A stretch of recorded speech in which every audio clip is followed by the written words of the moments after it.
Hey everybody, I wanted to jump in while you guys are working towards your final for Project One, and I've just gone through Project One stages 1 and 2, and I've given you some feedback on each individual one, so make sure you keep an eye out for that.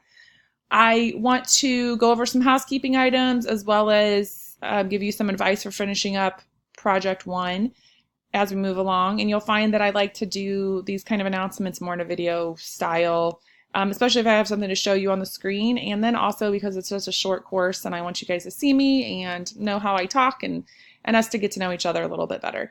So first of all, I want to say that I've really enjoyed going through all of your first few assignments and seeing everybody's individual styles. We have a great group here with varied differences and a lot of people with similar interests. And so that's really great to see you guys connecting and giving each other encouragement and learning about each other's majors and each other's interests.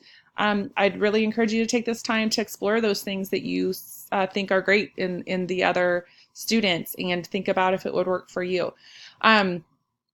So that being said, as you are going through Project One, I'm seeing some really creative individual styles in your sketching. And like I've said in the materials, it's okay if it's not super intricate sketching. It's okay if it's simple sketching, as long as the words or the visuals exemplify the words and the feeling and the mood, and they visually communicate that word. So that being said, I want to talk a little bit about stage 2. I noticed about half of you guys didn't really iterate on one concept. So, for example, just one that I saw repeatedly was like if you did a yin yang or a balance scale for balance, then you chose that one for stage 2, you should have iterated on that concept 5 times. So you would have 5 different versions of a scale or 5 different versions of a yin yang. Maybe you took something out in the next version or pulled something away in the next one, or put them in a different scene or a different size or different colors or whatever it was. You were to iterate on the one concept 5 times. So some of you got that. Some of you got that in half of your words, but not quite in all of them. So I took some points off for that, but not a lot. And then, so as you work to your final, you'll have to think about, you might have to iterate a few more times to get to the one you want. Iterations I might not see. And if you want me to see them, you can certainly turn in further sketches in the final.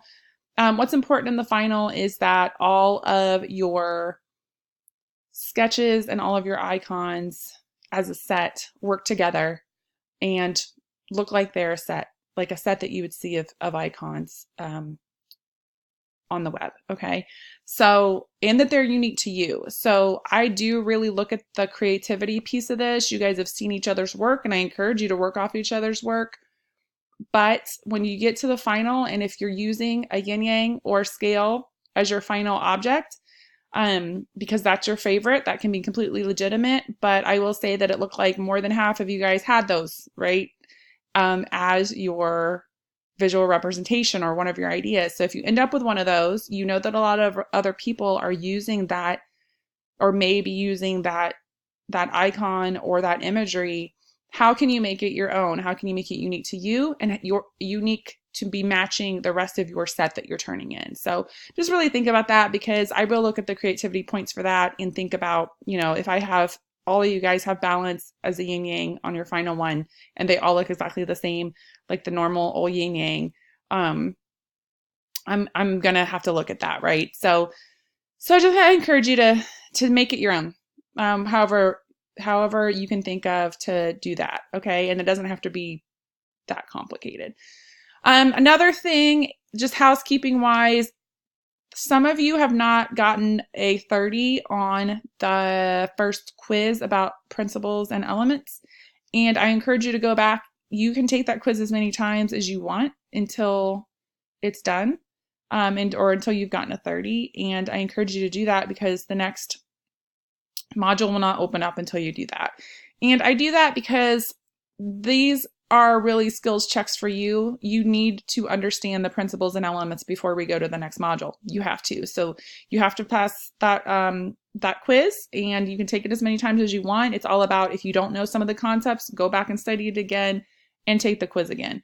And in the reference sheet as well. So I'll be grading the reference sheet tonight, but you will need to go back and finish the Elements and Principles quiz to open the next module and get a head start on that. So that's about it. If you see, I do have a TA for this class. Her name is Andrea, and I have her grade some of the smaller discussion board assignments. So if you see some comments from Andrea in your grading, that will be why. And I usually grade most of the bigger assignments, especially the projects and things that are iterative, to give you guys as much feedback as I possibly can. So again, you guys are doing great. I'm really excited about this group. And if you have any questions, please let me know. Thanks.